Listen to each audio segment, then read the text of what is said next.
dream the other day. It's really odd, but I get these dreams and they normally mean something. And I just saw this whole area, you know, there was a little theater, and I don't know why theater, maybe because I used to be in drama, a little theater, and, you know, kids, grown-ups in this area were like doing little plays that meant something, and people laughing, and the little fair that we're going to have, and a lot of things going on in the area. And people who had taking plates of food to people who did not have. And I woke up and I go, what a nice image. Why does everybody say Sotogrande is dead? And that's the dream I had. I said, it's dead because we don't inject the life into it. Maybe this is what we need to do. I mean, some of us don't. But it's true, we need to create. Isn't it about creating life, friendship, love, kindness, sharing? And I think then everybody becomes fulfilled. There's so many things so many people can do. And tonight our talk is on pranayama. So do I have any questions? None to start with. So, okay, fine. So what, oh, we got somebody who's going to give a talk on it before I do for 7 minutes. Would you like to listen to her? Yes. She's one of our trainee teachers, and it's Vanessa, and she's doing her exam in January. And she'll be speaking on pranayama for 5 minutes, right? Okay. So she'll start and then I'll finish, yeah? Good evening, Nalanie, my lovely friends. My name is Vanessa, like you maybe all know, and I'm studying to become a Raja Yoga teacher. And the talk of today is about pranayama. So, from the moment I was born, I needed a breath. So does everyone here in this room and on this earth. From the moment, from this time until the last breath when you die, you have about 15 to 45 breaths a minute. We call it nature. So the air comes into our bodies.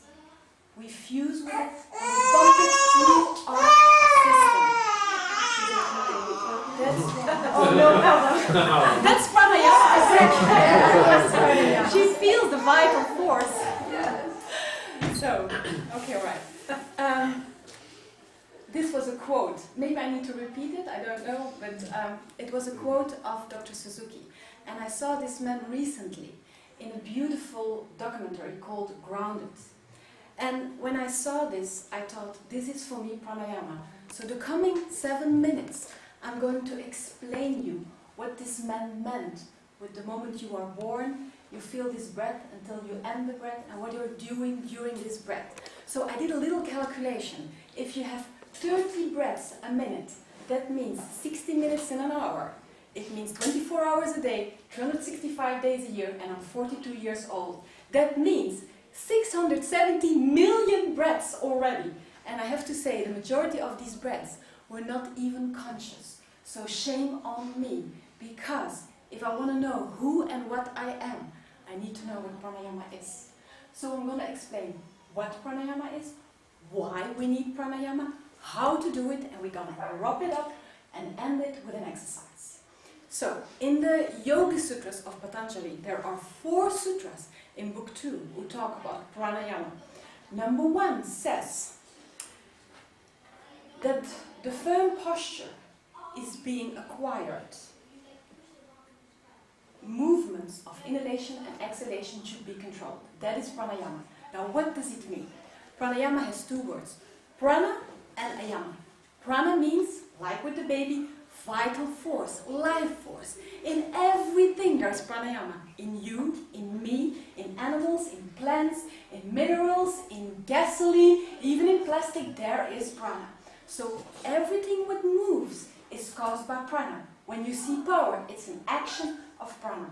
Now, ayama means to control it, to regulate it, to master it. So what are we going to master? We're going to master our vital force. And why are we going to do it? You're going to tell me, when I came on earth, I was breathing, so I don't need to control it, I already know it. No, you don't, and I'm going to explain you why. It is very, very easy. For example, you got this little puppy, and you just, it is just new, and someone forgot to close your front door. So this puppy is running out of the street, and you have a street with full of cars. What happens? You are panicking. You're saying, "Oh my God, my dog! What is happening with my dog?" And what do you have? Your breath is accelerating. When you, for example, are meditating, your breath is really quiet.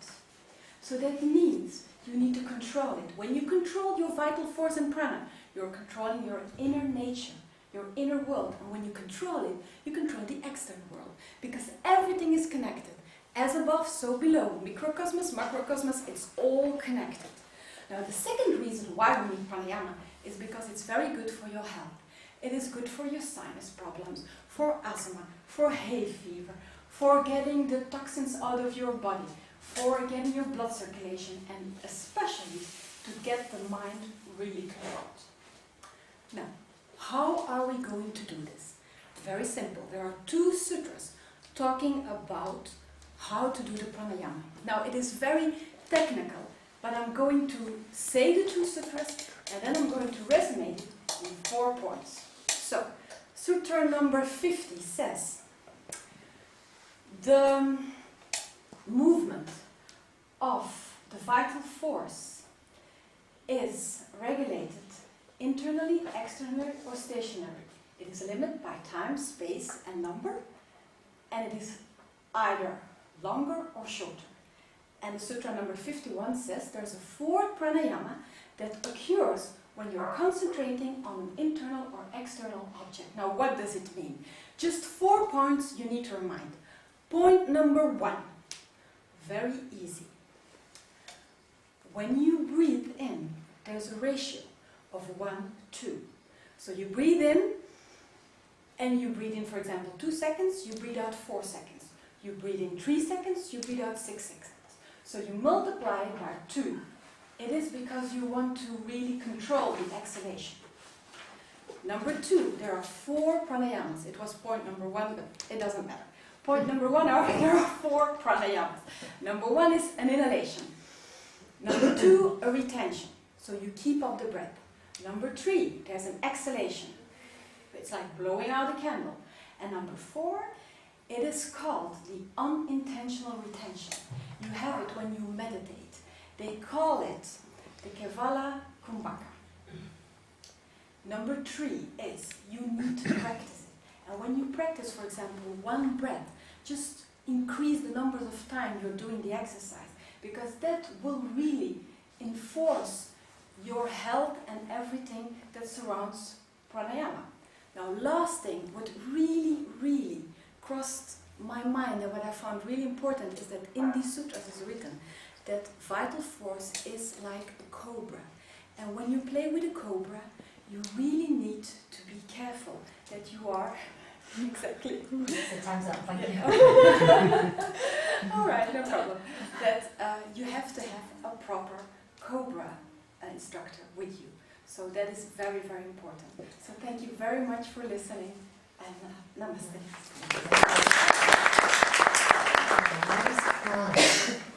The Chinese call it qi. The Hindus call it akasha prana. The Europeans call it ether. We are made up of ether. But what is it? What is in space? Any of you can tell me? What's here? Oxygen. Is there anything? Can you move it? Did you know there's energy? Can you feel it? Okay, let's show you something. Should we do a little exercise? Okay, now can you all stand up? Anybody in this room do Tai Chi? So you used to. We're just going to do the first posture, all right? All I want you to do is stand straight, relax the knees. Yeah, just relax the knees. Stare straight in front of you.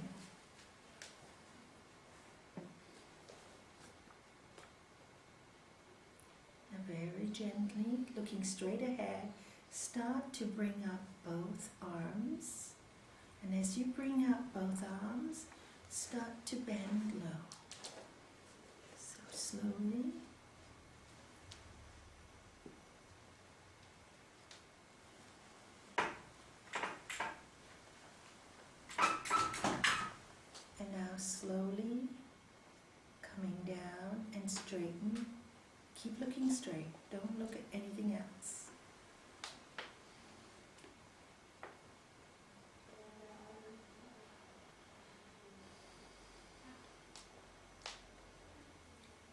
hands all the way back. And now slowly bring it forward and up again.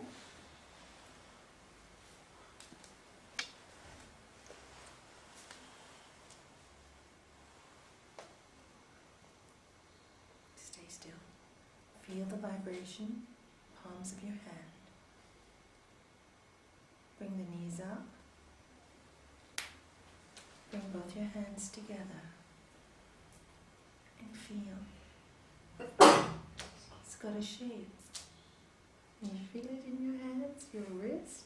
Close your eyes.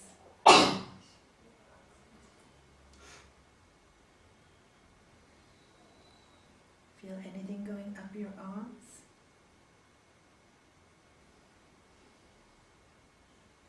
You hear my arms creaking?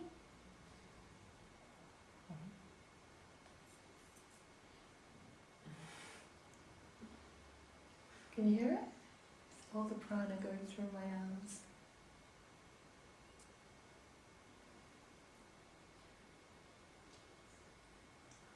Good. Okay.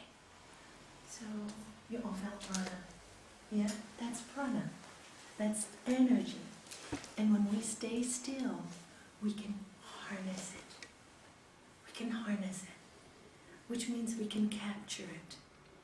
Which means we can build up the life force in us. And this is what people use for healing. Now, the stronger that you are in yourself, the purer you're in your mind, the more peaceful you are, that prana becomes more powerful. And the aura grows bigger because you're allowing and harnessing it into your life. Purity of mind just means there's not a lot of clutter in your mind. It just means a clear mind, not a mind full of judgment, just a clear mind. Neutral, as our master would say. Not good, not bad, just neutral. When you have that kind of mind, a lot of energy is able to come and give you clarity of thought to deal with your everyday affairs. Normally we are so cluttered that we don't allow any prana to come into our body. What clutters our mind? What clutters the prana, the life force? You all know anger, frustration, stress. It stops the flow. So simple. You know, they say, oh, all the yogis talk about following the 10 commandments, do good, be good. It's not that simple, otherwise the world will be at peace. This truth is too simple, but it's the truth. And when you live in that peace, the life force is that. So you grow with it. And this is prana. So you can sit down now. Did you feel your prana? Lovely. And if you feel low in energy someday, and you know, if you really work on your pranayama and over time, if you work on your breathing and you work on it a lot, and I mean a lot means 10 to 15 minutes a day, twice a day. You know, people I have healed from, not me, they have healed themselves with this knowledge from panic attacks just by practicing. I tell them 10 minutes before breakfast, 10 minutes before lunch, 10 minutes before dinner. And in 1 week, if they do it, the problem is people don't do it. That's the problem. When they do it, in 1 week, they're better. And not only in 1 week, in 3 months, people come to me like, always worried. Do you know they have this worried look, the frown? Many people walk around like that, have you noticed? Many people walk around like this, with this frown. And after 2 to 3 months, by practicing it just once a day, pranayama, the frown goes, the skin looks younger. But along with pranayama, what is the life force? It's the sense of peace. One without the other cannot work. I mean, it can work. You can have a life force, but you will use it for the wrong things, which will, in effect, come back to you, because every action has an reaction. So if you throw something bad out, you're going to get it back. So you throw something, so if you say something beautiful, and this is what Sri Patanjali tells us, if you speak the truth all the time in a loving, kind way, what are you putting into the pranic field? What are you putting into the field that you were feeling just now? What are you putting in there? Truth, energy, light. Yes. Who's doing it? Yes. And then if you're angry and you're throwing out anger all the time, people will walk in here and what will they feel immediately? Anger. He walked in and he felt the presence of the person he loved. Why? Because the love is so strong and so pure that wherever there is a place where it's surrounded by love, that energy will come straight to him. It is the way it works. Like attracts like. Just because you can't see the other world doesn't mean it doesn't exist. Our master used to say when he used to give us talks here, he said, you think you're the only ones around here? There are thousands of souls listening. And then once when I was doing a retreat weekend in Cornwall, there was a psychic there. Do you remember? Yes. And this channel, whatever, she channeled somebody. And suddenly, I didn't ask, but it just came in. And they said they really appreciate this knowledge to move on. They really, when you are talking here on earth, you're not only talking to the people that you see. There are lots of us on the other side, and we fill the room because we just want to learn more. We didn't learn in our body. What a nice message that was for me. So 3 times in my life I got that message from somebody, a stranger, 3 times from a stranger. So so this is what it is, and you walk and you feel these things yourself. You feel, you intuit prana. And it comes with control of the breath. First you have to learn how to control your physical breath, as Vanessa was telling us. Learn how to inhale, exhale. Inhale. We'll do a few just very simple breaths, all right? Because to really understand the life force prana, to understand prana, first you have to experience it. I can talk to you about it, but if you don't experience prana, how are you going to believe me? So we need to experience. You felt it, your own prana, and you will feel more of it. When you do good work, you know, isn't it really true when somebody is suffering and you put your hands around them and you feel the prana from your palm coming up, doesn't it make you feel good as much as it makes the other person feel good? Doesn't it just, you don't know why people don't do this more. I always ask couples when they come to me with problems, I say, but it takes, you know, if somebody is upset, instead of being angry with them, why can't you just put your arms around them and say, oh, let me give you a hug, and finish. You won't even argue. What's in the way of you doing that? Your ego. They're wrong. Why should I give them a hug? But they're sad. Well, does it really matter who's wrong or who's right? You know, where is the love? Where is the unconditional love? It's so simple to heal people. So simple.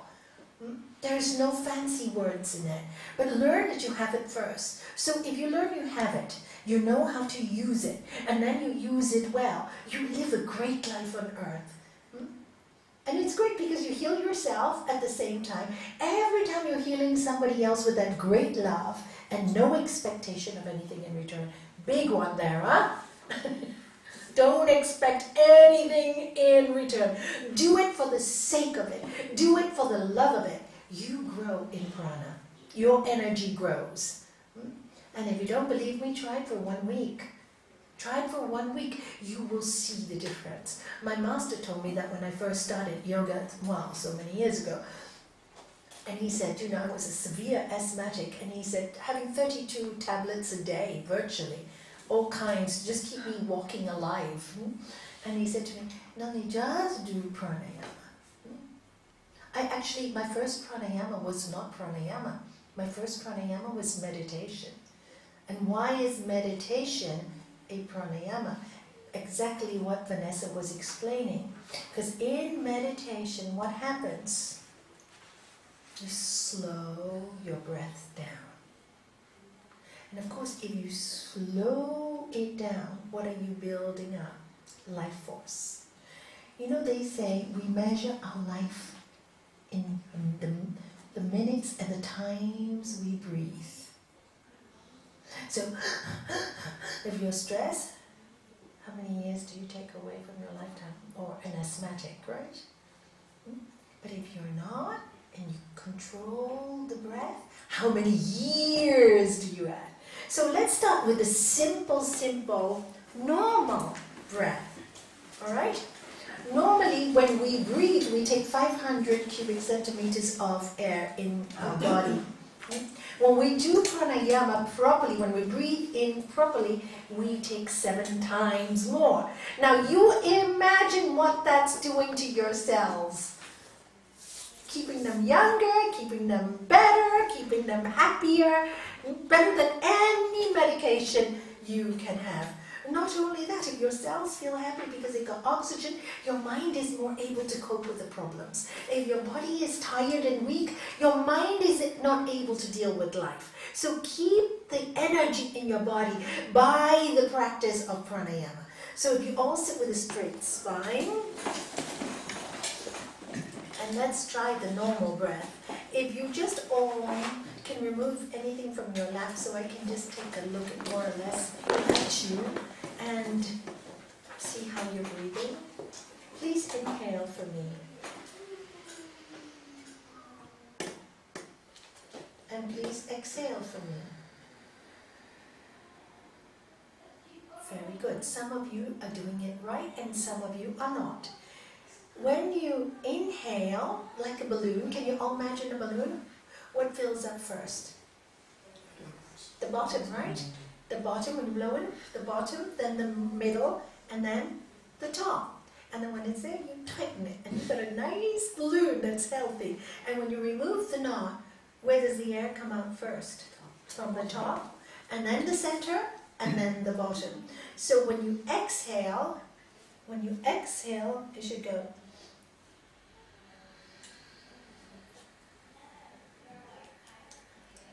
And now I'm squeezing out every ounce of air I may have. And then you inhale.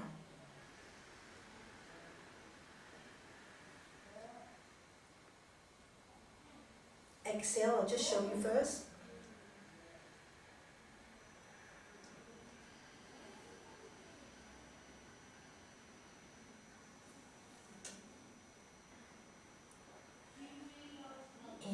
Inhale with me.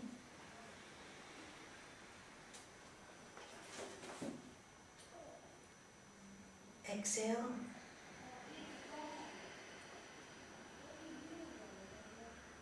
Consciously feel your abdomen going inwards. Now inhale, consciously blowing it up.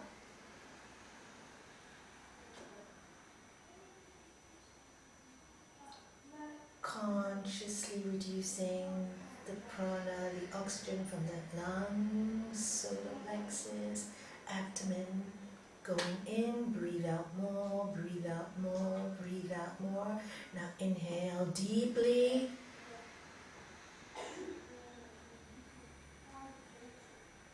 Exhale fully and completely.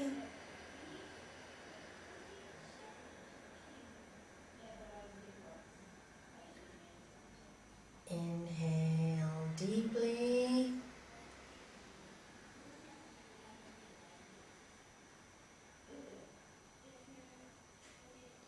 And exhale and open your eyes.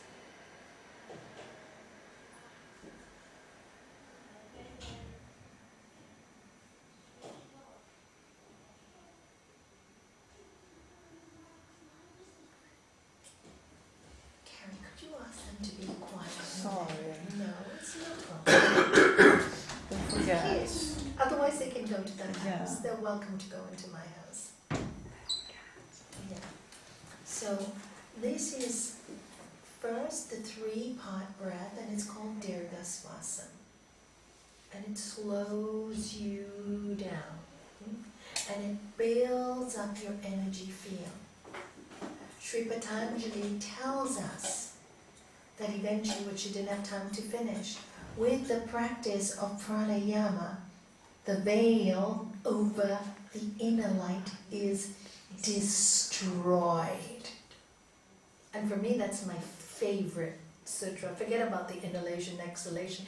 Yes, we need to start doing it. But we have a veil, and it's really interesting. It is a veil, and Maya, illusion, is described as veil, as a veil. All life is described as what? Maya, an illusion. That we are all living in an illusion. But it's hard to believe it when you're in it. It feels so real. And this is why we cling on to things and cling on to our problems. And we don't want to let anything go. Because we're living in this illusion. And by the practice of pranayama, it breaks that illusion. How does it break that illusion? Because when you're very quiet, it's a different reality. Yeah, exactly. It's a different reality. It's something so different from the world you know outside.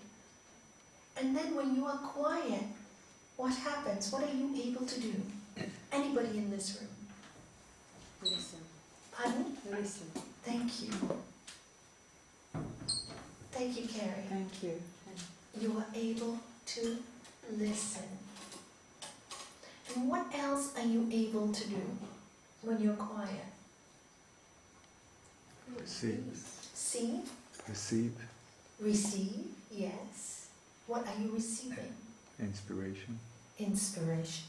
Yes, absolutely. People get the best inspiration when they're quiet. Concentrate. Pardon? Not for me, and they concentrate. Concentrate. You can focus.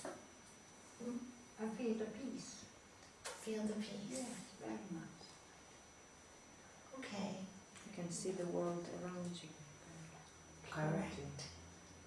You can watch. You can watch. You can watch what's going on in your mind. You can watch and focus. You can watch yourself. You can watch you. If you can watch you, then who are you? Big question in spirituality. Who am I really? And then with this practice, what will you develop? This little disassociation. Sometimes I can't say words. Disassociation. You experience this non-attachment to yourself. This little space, prana, space that you need just to watch yourself when you're in trouble, when things are going wrong, just about when you're going to say the wrong thing, or do the wrong thing, or do the right thing too quickly. It just gives you that space to watch yourself. And when you can watch yourself, then you say, who is the one that's witnessing me? You see, the real you is so neutral. The real you is really so neutral. It can see both sides of you. Now, the more you spend time in this pranic silence, because the silence is prana, as you could all feel, is potent. It's potent, isn't it? It's not silent. It has so much energy, as you felt in your hand. Then you experience a force beyond yourself. And then you can't say there is a God, whatever you want to call that God. You can only say there is something. There is a force. Some people call it God, some people call it whatever. If you have a devotional spirit in those quiet times, then you will have visions of the master or whoever you are devoted to. You will have visions. This is why very religious people have visions, because they are so focused and so out of this world when they're in deep prayer and deep meditation that they connect with the other dimensions. And of course, when you love someone so much, what are you sending to them? Like a radio wave? Telepathic waves. And you break the boundary of our dimension. So through pranayama practices, just quieting the mind, making the breath quiet, you can experience who you really are. And that's really exciting. Not only that, in your life, it will give you more life force.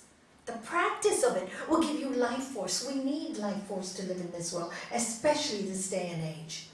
Everything is moving so fast. If we don't retain some prana, we lose it very quickly. Because we're always doing. We have no time to charge our batteries. Pranayama practices charges your batteries quickly. It's like a security you feel. You feel secure, I think. That's what I feel. I feel a great security in that. Yes, because now you know you're part of it. That it kind of destroys the fear as well. Yes, of course. Once you're connected with that source, then you know that you are beyond this body and beyond this. Otherwise, we are always so concentrated on this instrument. And this is why service is another way, you know? That's why we talk about serving others, because we're so into ourselves. And that's why when we're so into ourselves, we lose the balance. We lose balance. Everything's about balance. If we say God is everywhere, and spirit is everywhere, and light is everywhere, then why are we so focused on ourselves all the time? Balance it. You know, if you're too focused on yourself, you lose balance. The ego becomes big and you become unhappy. If you're too focused on other people and don't spend time on you, you lose balance. You forget where you are. You get so busy in the doing and you can't be. So this is why meditation practices are extremely important. And our Guru always used to say, before you start meditation, please do 10 minutes of pranayama. Why? It's like cooking. He used to tell us, he said, when you cook, the cooking actually takes quite quick, doesn't it? But it's the chopping, buying the vegetables, chopping the vegetables, that takes time. But if you do it well, then easily into meditation. So what we're going to do now is we're going to do a few pranayama practices, one after another. And I'm going to take you into meditation in and out, in and out. Are you all comfortable with that? Are you all comfortable when you're sitting? Or the 3-part breath. The second one we're going to do, which Carrie is not going to do, so you just do the Nadi Sudi or whatever one you want to do. Why am I telling Carrie not to do it? Because the next one is very strong and powerful, and you remove a lot of toxins in your body. Not the time to remove your toxins when you're pregnant, because obviously the baby will receive whatever goes through your body. So not a good time. Not a good practice for people who have problems with severe heart problems. Although we teach it to heart patients later on, after they've done a lot of practice with pranayama, we teach it to them anyway, but not in the beginning. So if you have a new patient that's got a heart problem, you don't give them immediately Kapalabhati. But later on you can, okay? When you see they're strong enough, because it actually builds up the muscles again. So we need to build up the heart muscle, all right? And the lungs, and reinforce your diaphragm. So that's Kapalabhati. It's called in English skull shining. Why? Because it brings heat to the top of your head. Which chakra is this one? Crown chakra. Thank you. Sahasrara, which is the crown chakra. In babies, it is really soft. And our guru used to make a really big, what he used to joke about. He said, yes, and when you grow up, you develop such an ego that it's as hard as a nut. Difficult to crack. He was absolutely right. I said, in babies, it's so soft because they're able to receive everything. But we are too. What did Lord Jesus say? Blessed are the children they shall inherit the earth. Is it inherit the earth? Yeah. Blessed are the children. Be like the children. So you can receive all the information. So we do. So when we finish skull shining, I'll ask you to just feel the heat on top of your head. Skull shining on Kapalabhati. Can you say Kapalabhati? Kapalabhati. Gives great energy when you're lethargic, when you're very tired and you have to go to work. Do some Kapalabhati before. It gives you energy. If you are kind of tamasic personality, which is always lazy and always want to just relax at home and don't feel like doing anything, please do more Kapalabhati. Wake your body up. Fire it with energy. You need prana, all right? You know, I had a student once, he was very young, but he was always like, what they say in Spanish, lacio. Nalanie, what should I do with my life? So I said, use prana. So we made him do a lot of pranayama practices, Bhastrika, strong Kapalabhati. And really, after 3 or 4 months of practicing, but slowly, not all at one go, we built up very slowly, never built up quick. So built up very slowly, he got energy. He went to university. So, you know, it's important. Sometimes these practices you see in daily life are very important. And then if you get a person who's very, very, very agitated and nervous, then you just give them Nadi Sudhi, which we'll do next. Okay, so let's start with this. Is a forced exhalation and a natural inhalation. Now, many people make the big mistake and do it like this. No, it's...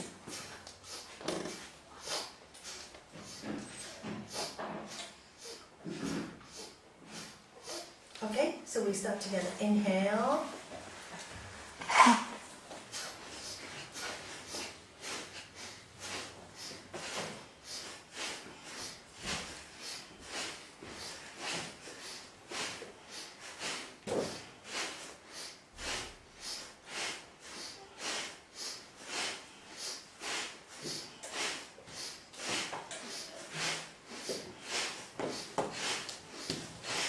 Exhale fully and completely, leaving your eyes closed.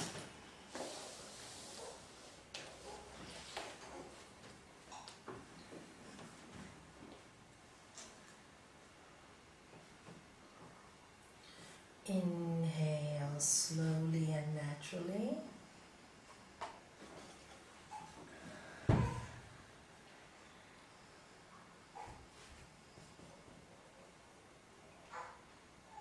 Exhale.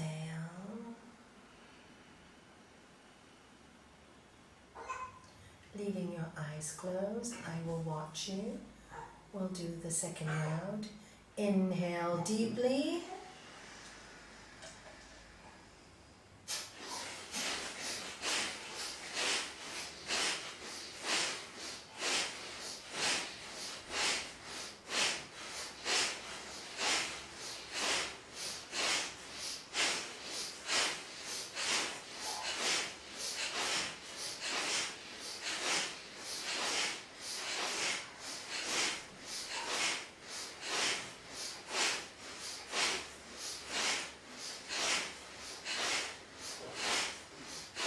Exhale fully and completely.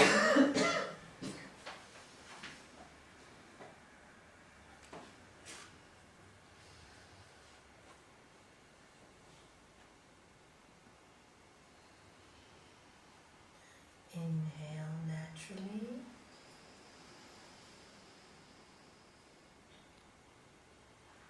Exhale.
how you're knocking down the veil over the inner eye.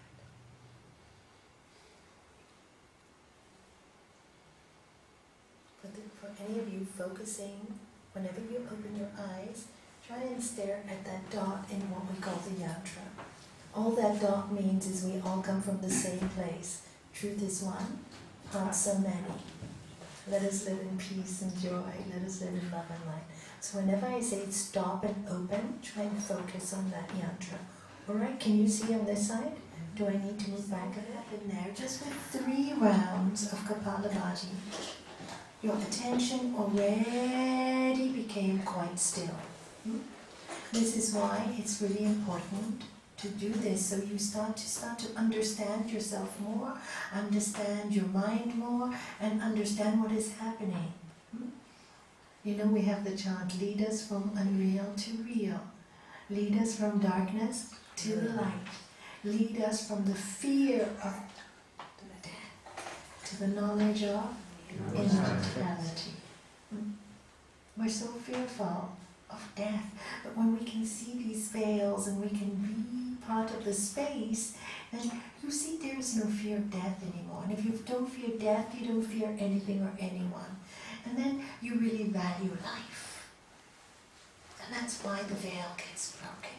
You value life. Because it's just your journey. It's just a journey. I just want you to, now we're just going to take a deep breath, and when I'm going to ask you to hold your breath at the throat. Can you all swallow? That's called the glottis. When I say, this is called Jalandhara Bandha, which is holding the breath at the throat. You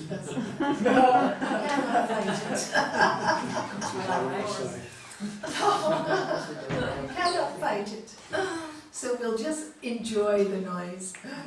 And then, when I say Mula Bandha, can you all say Mula Bandha? You know your sphincter muscles right at your anus, where your anus is, you squeeze in, that's holding the air. What we're trying to do is hold the breath here and hold the breath there. So what's happened, like the balloon, it's full of air, oxygen and prana. Air is oxygen, prana is a little extra than oxygen. It's the life force. It's when the Lord God took the dust from the earth and breathed into man's nostrils the breath of life. So what happened for us to be created is prana. Oxygen is one thing, but prana is much more powerful. So we maintain the prana here. And where is here? All our intestines. Where is here? All the major emotional points, the chakras. All our emotional baggage we carry here.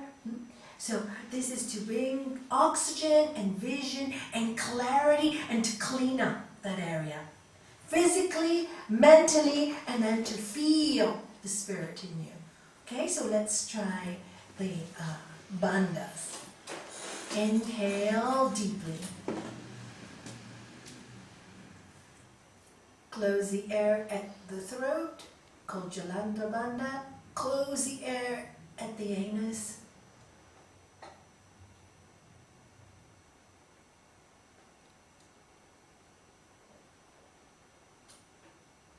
Exhale.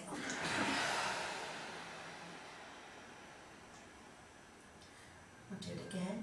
Inhale deeply. Jalandhara Bandha, Mula Bandha.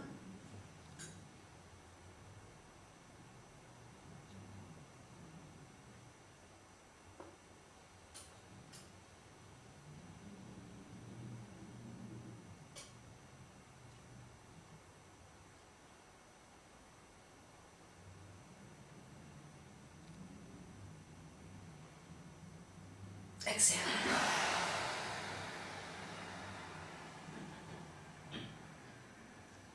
Open your eyes.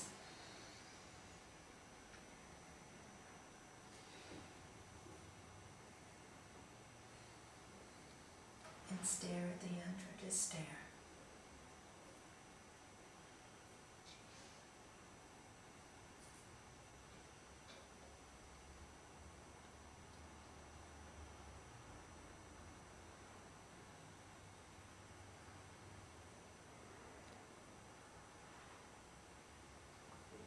Look how you've all stopped breathing by itself. Nobody asked you to stop, you just stopped.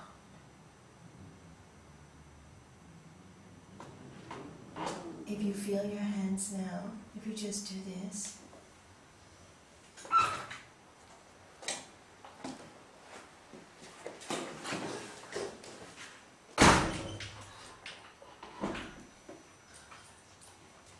bring it together.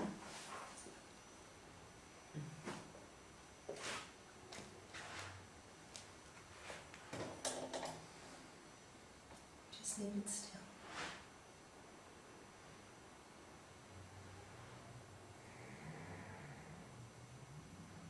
Go a bit further. See how far you can feel that energy.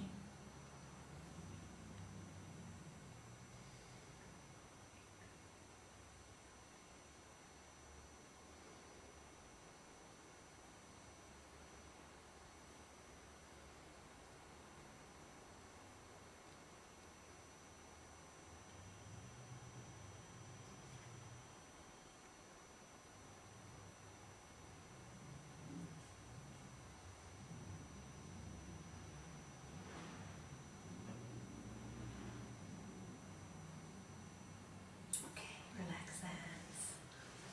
More prana in your body. As you play with it, it's all very quiet. One thought, focusing on the energy. No negativity, no nonsense in the mind, at least I hope not.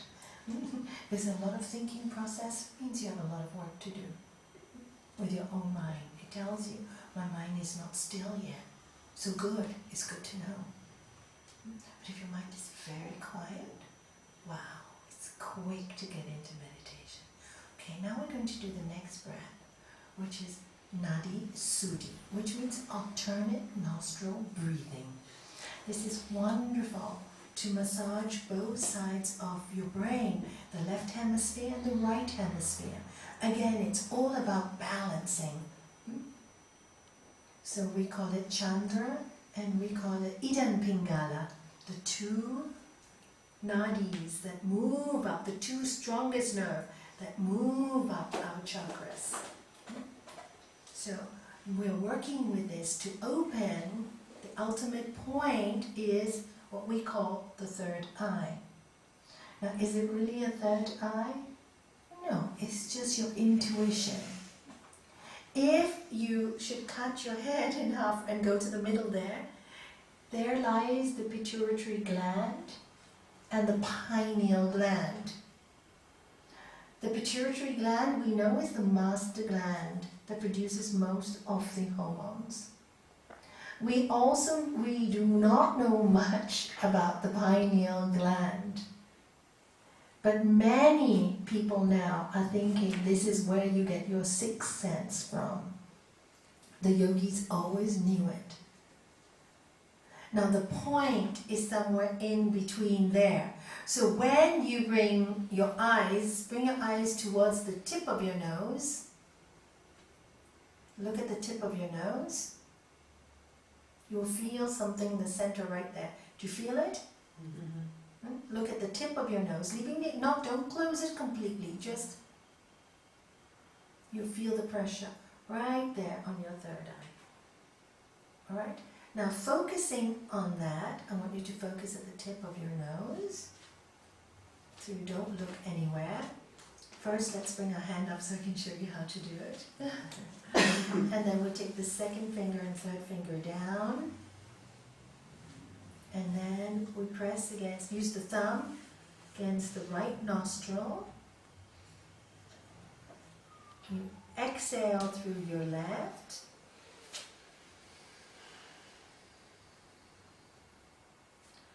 Inhale through your left. Look down on your nose.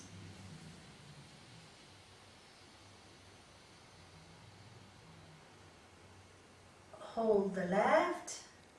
Exhale through the right. Close your eyes.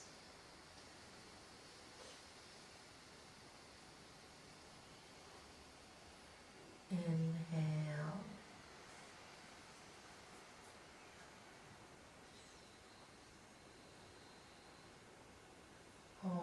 both nostrils.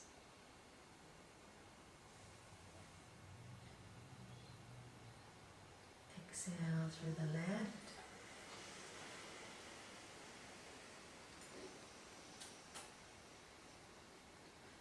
Inhale through the left.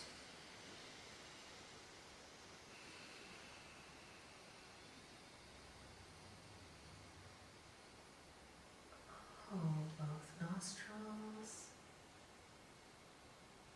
Exhale through the right.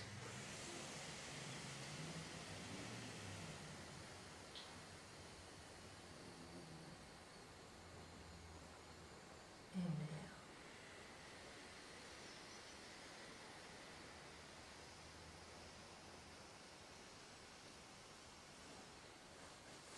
Hold. Exhale.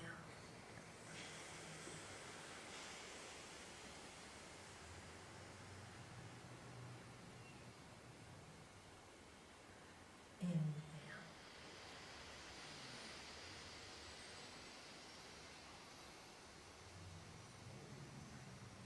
Hold.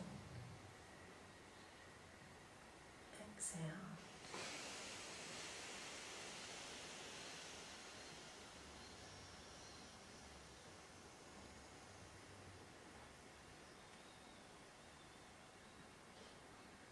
Inhale.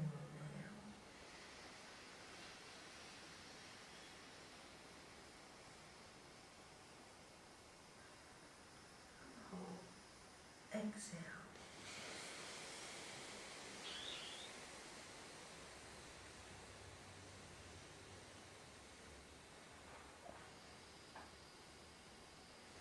Inhale.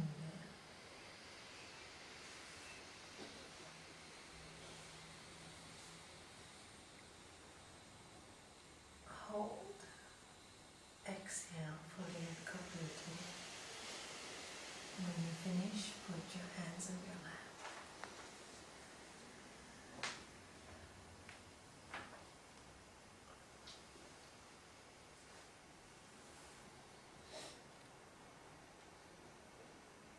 Open your eyes, stare at the yantra.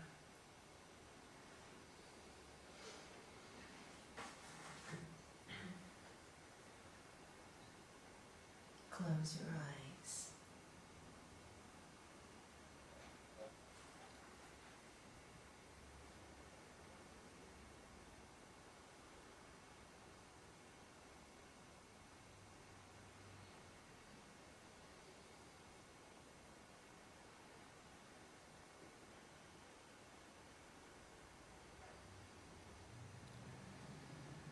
I'd like you to listen.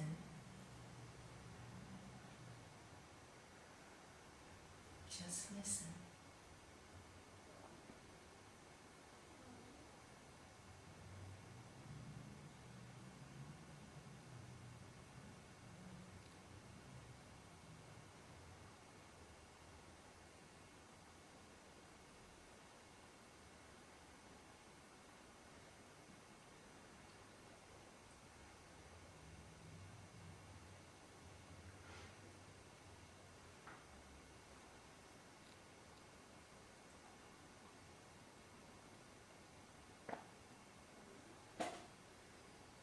Open your eyes.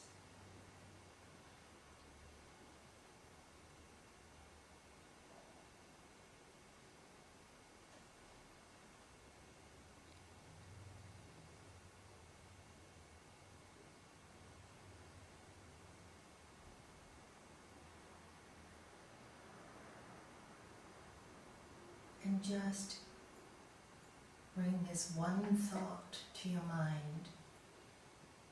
May the entire universe be filled with peace and joy, love and light. May the entire universe be filled with peace and joy, love and light.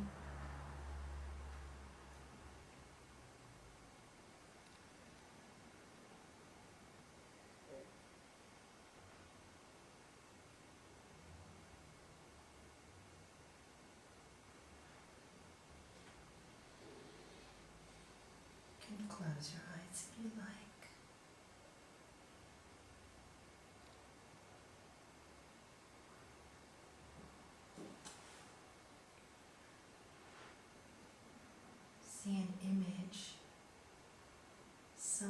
truly love and admire a holy person or somebody that really inspires you, fills you with love, bring that image to your heart. Bring that feeling of love to your heart.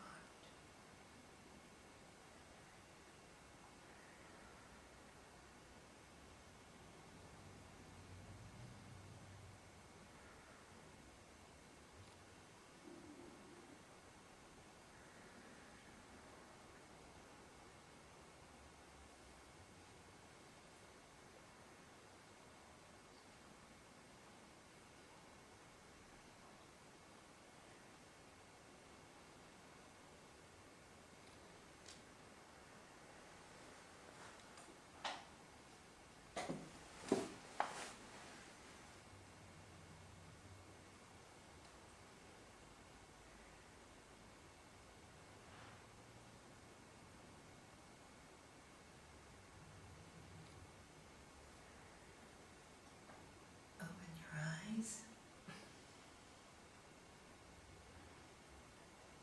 Ole, please forgive me. I'm going to ask Sarah to switch off one of those lights. Which is just behind you, Sarah. Maybe both.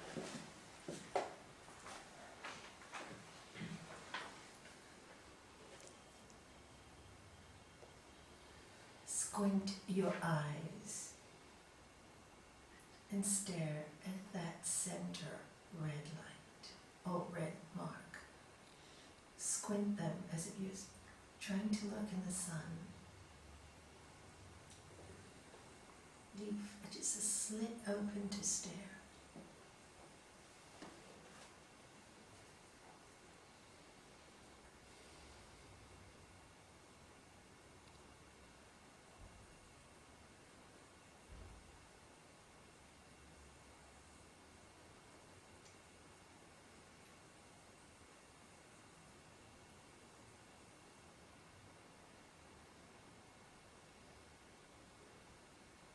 Close.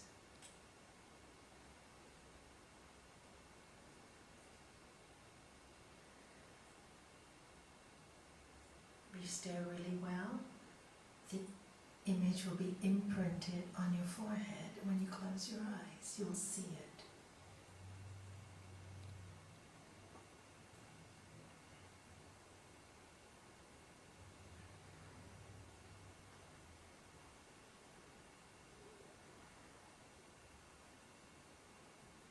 I want you to be aware of the prana behind your neck.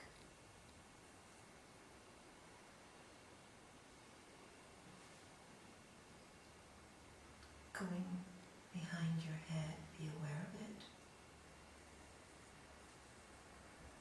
And now be aware of it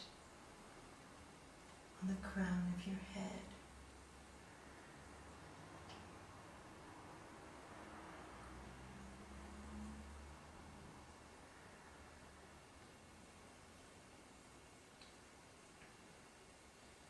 Inhale deeply, and we'll all do Om together.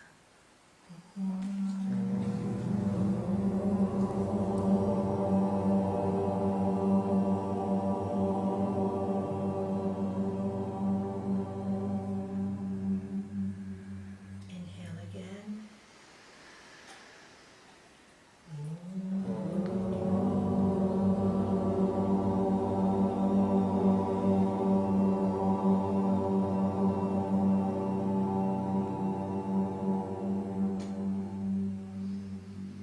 This time we're going to do the sound from our throat with our mouths closed, and I want you to be aware of the prana and the vibration that you're feeling inside of you. This is like fine-tuning a guitar or music instrument. We are fine-tuning our temple, the body, and the nervous system. Inhale.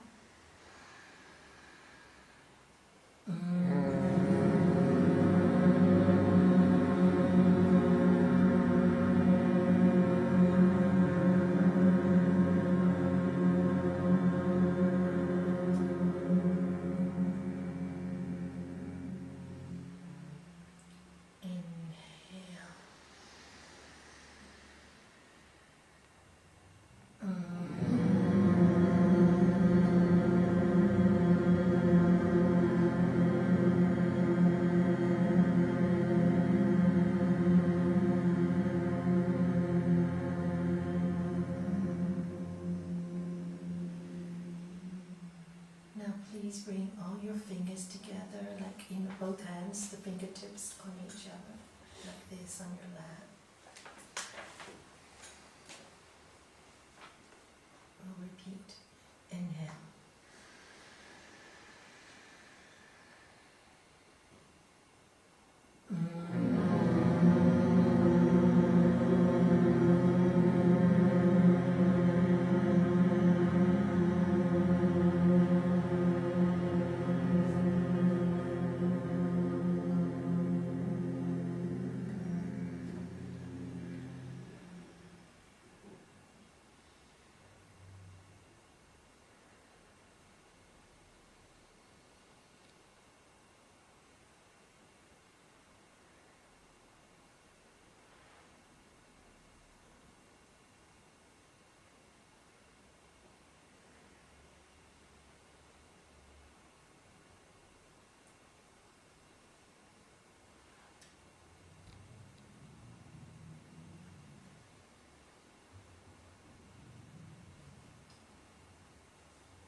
Open your eyes.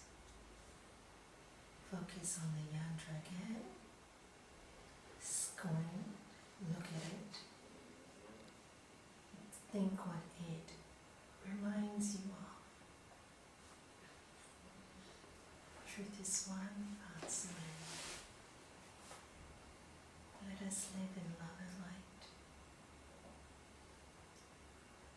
It's not important belief system. They're only words. Go beyond the words. Feel, experience that silence, that oneness, that peace. It's really beyond words.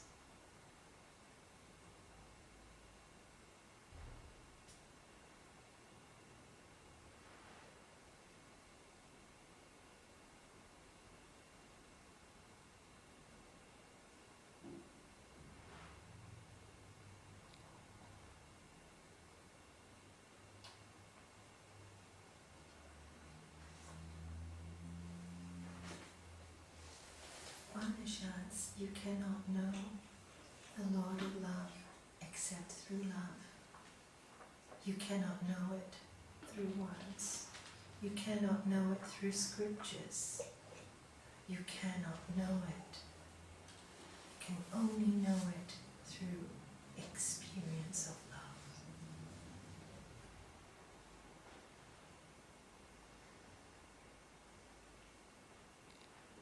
We have a mantra that goes, this is full, that also is full. This fullness came from that fullness. Though this fullness came from that fullness, that fullness remains forever full.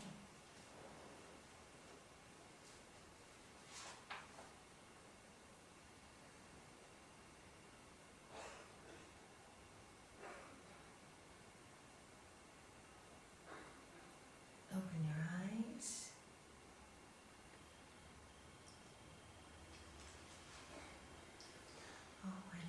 27:35.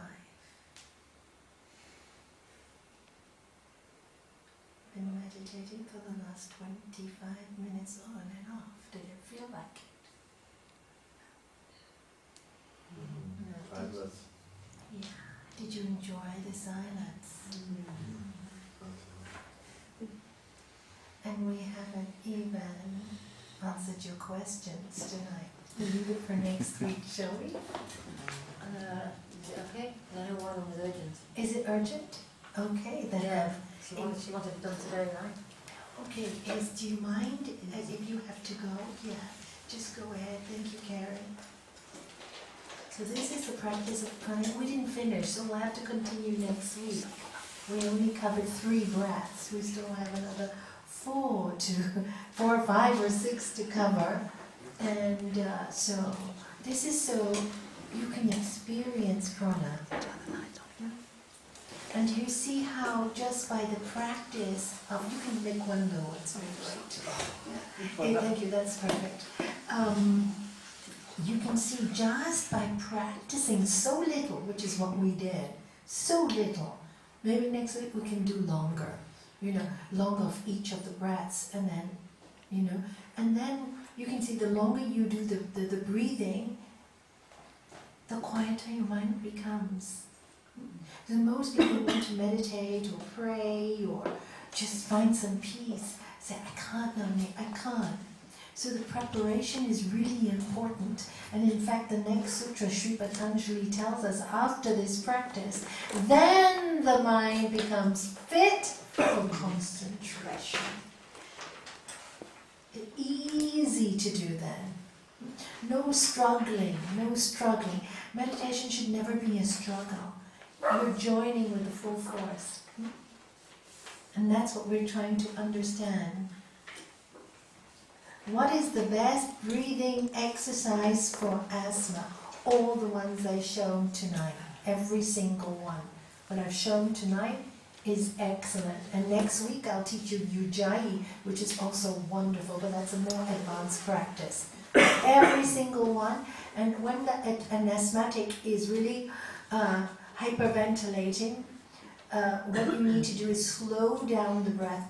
Ask that asthmatic to hold the breath for a little while. They'll think it's impossible, but it's actually better for them. It stops the hyperventilating ventilation. So you make them actually hold the breath for a little while. Because, you see, the more you do this, and then they get nervous, I'm an asthmatic, so I know, and the worse it gets. So if you can just hold breath, and then get them to breathe slowly in and out, is really good for them.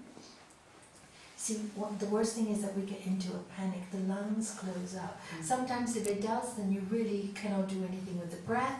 Don't be silly, give them what they need. Can be dangerous. But really how it helped me is just doing the meditation practices every day, because it just quietens the breath by itself, as you all saw. Very little, and you were so quiet. Even with all the noise and distractions today, you still managed to keep so quiet.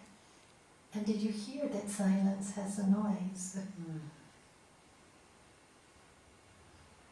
Okay, next time we will focus on silence. I didn't hear anything. It was so quiet. I heard the wind. You heard the wind? Well, yeah, the wind. Yeah, okay. Quiet. Practice more. Anybody hear anything else? Do you know when you walk past like a high voltage, do you know where they are? Yeah. That sound, but very Yeah. silent, but that's... Sound of silence, as That's they the call it, sound of silence. silence. That's Yeah. the sound of silence. Yes. The hum. The hum. Yeah. And did any of you enjoy meditating on the yoni? Yeah. Okay. It's very powerful. And next week, if you all agree, I'd like to bring in a picture of Gurudev that my master, he looks like Lord Jesus to me, and all the great saints and sages. He's just a symbol of a good energy, that's all. You don't have to believe in him or anything like that. Nothing like that's expected of you. But I just want, it's very powerful for a lot of my students, and I've always been promising to bring it here to meditate on. I've taken it to Portugal and people have asked for it, so I thought next week might be a good thing to bring it here. And just as a good soul, I just want you to look at that. No other reason. The next question, what could... Oh, sorry. A man across the street wanted to commit suicide a week ago. I don't know him. Today I saw helicopter senators in front of his house. What can I do? You know, there's not much you can do if you don't know him. If somebody wants to commit suicide, the last person they want to see is somebody they don't know sometimes. And if you really are worried, speak to the people in the hospital. Maybe you can meet him through one of the nurses, but make an introduction first. They're not likely to be in a state of mind to greet strangers willingly. Think of yourself when you're in a bad state. Unless you know the stranger's a healer or something that can help you, you're not going to want them to be near you even. So, but if you really want to help, send them a lot of positive energy, you know, send light to that home, send light to the person, visualize that person, giving, like you're sending, you know, the chi energy that you created in your hand, the prana, send it. They don't have much life force, you can share a little of your life force with them. That's what you can do. Visualize the person receiving light. And then if they need, they'll come to you. But if you don't know them, it's very, very hard to help them. We all want to help, but sometimes we can't. The best help we can do is stay away. Stay away. Because they really will not take it as help if you don't know them. They get embarrassed that a stranger knows about them. So we have to be very wise with how we help people. Send them great light and force. So I've answered my 2 questions. And is there anything else you'd like to know? Anything before we finish? Yes. Yeah, I would like to still repeat what Stephen said today. Anything you got for our bazaar, like Shanti calls it, we need here. Any prices, anything we can use for the December bazaar. Bazaar. I know, I said bazaar. Bazaar. Bazaar. Yeah. So bring it here, please. Okay. Another piece of advice: when you finish meditation, always try to keep the energy quite soft. Try to keep it for a little while in your body and quite quiet. Be aware of how you are walking when you walk to your car. Be aware of what's going on in your mind. Be aware. Start becoming aware of life. Start becoming more focused in what you do. That concentration will help you through every day. In that focus, always inject the feeling of goodness and love. All the greatest masters say, all of them say. Shortcut to that is bhakti, is love. Is love. You can have a lot of jnana yoga, a lot of knowledge. You find it very hard to get there. But silence filled with love will take you there. So this is why most people have a deity or somebody that they focus on, like Lord Jesus, Lord Buddha, Gurudev, doesn't matter, or nature, or something they can see or hold, because in the Bhagavad Gita it says it is very difficult for a person who has a body and a mind to imagine that which is everything, everywhere. It's almost impossible for us to imagine that.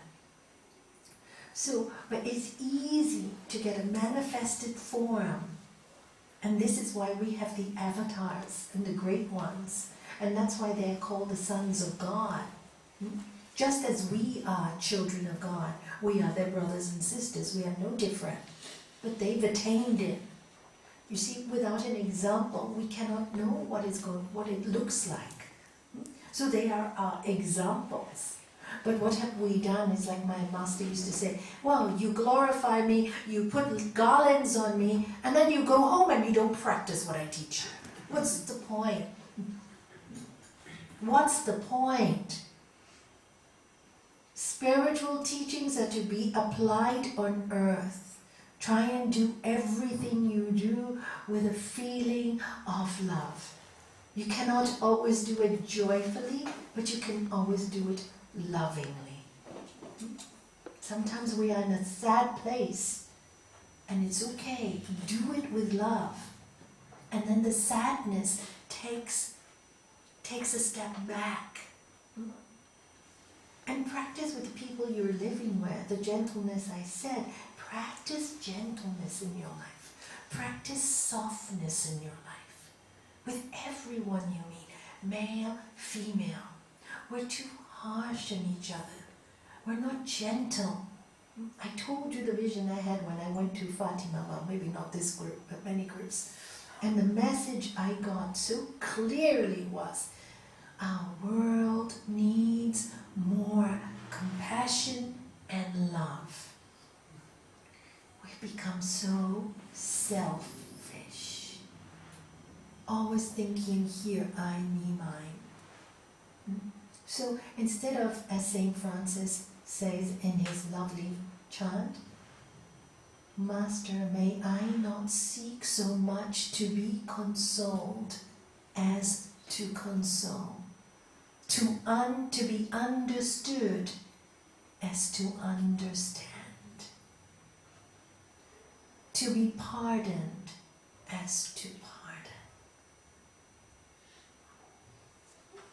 And practice this 1 week in your life. You will see you change. Doesn't matter if other people don't change, but you can live with yourself better. You can like it yourself more.